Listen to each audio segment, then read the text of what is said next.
This story is called Gilbert the Great.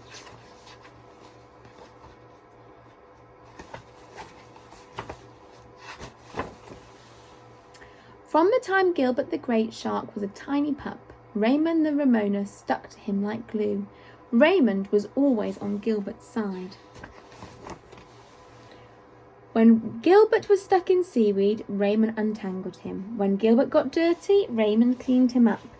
And when Gilbert took his first row of teeth, Raymond helped to collect them from the tooth fairy. Gilbert and Raymond had lots of fun. They loved to play finball, hide and seek, and sardines. They played together, they ate together, and they slept together. Then one day Gilbert woke up and Raymond was gone. "Mum!" yelled Gilbert. "I can't find Raymond!" Mrs. Munch checked her son carefully. Then she put her fins around Gilbert and hugged him tightly. "I'm afraid you're right," she said. "Raymond has gone." "Raymond was my best friend," said Gilbert. "Why did he have to go? It's not fair." "I guess Raymond just couldn't hold on any longer," said Mum. "Ramonas can't stick around forever."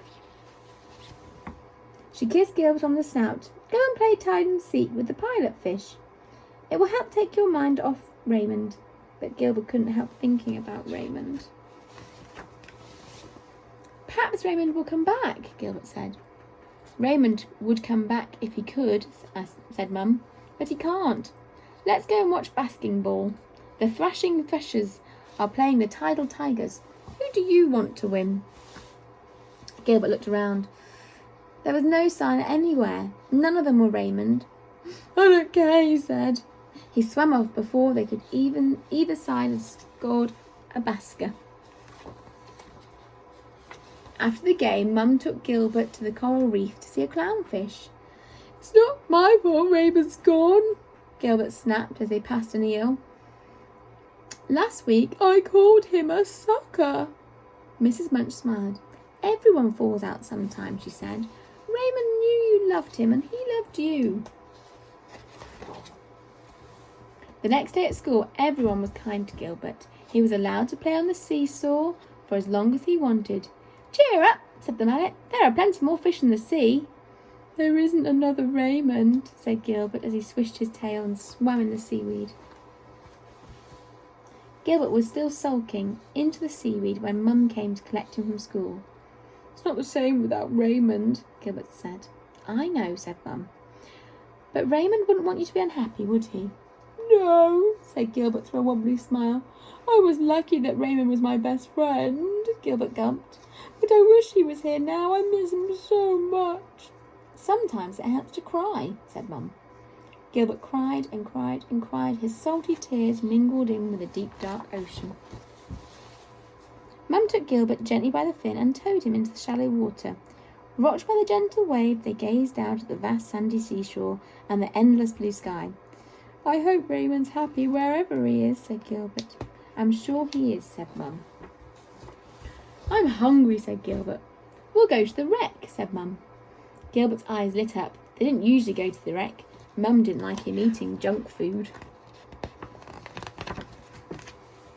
Scrunch, munch, scrunch, munch. As Gilbert was tucking into a pile of tin cans and bits of old boat, he spotted a small Ramona lurking in the shadows. Gilbert stopped crunching and swam towards her. Rita was crying as if her heart was about to break. "What's the matter?" Gilbert asked. "It's my shark, Daphne," he mocked. She sobbed. "She's gone." "So's Raymond, my Ramona," said Gilbert sadly. "But he's stuck in my heart, and I shall never lose him there." "Daphne's in mine too," Rita smiled. A very wobbly smile. Gilbert took Rita's fin and together they swam into the shallows. A ray of sunlight filtered through the deep dark ocean. Gilbert's teeth flashed and grinned a huge grin. "Would you like to stick around with me, Rita?"